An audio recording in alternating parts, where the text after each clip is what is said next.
Is it possible that we could have a dangerous artificial general intelligence, but keep it from doing harm in the world by keeping it contained?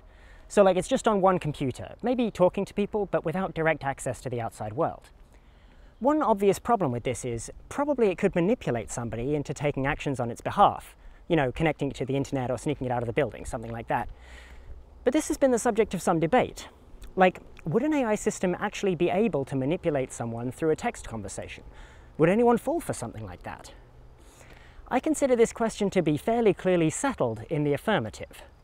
As you probably heard recently, a Google employee was put on administrative leave after becoming convinced that Google's LaMDA language model was sentient and trying to advocate on behalf of the AI. So there you go. An AI system can convince a tech employee to risk their job to help. But of course the kicker is, LaMDA is pretty definitely not sentient. So this employee risked his job to act on behalf of a system that wasn't even trying to get him to do that.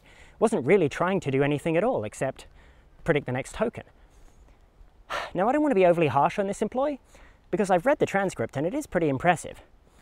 And there was a time when smart researchers really thought that chess would be the holy grail of AI.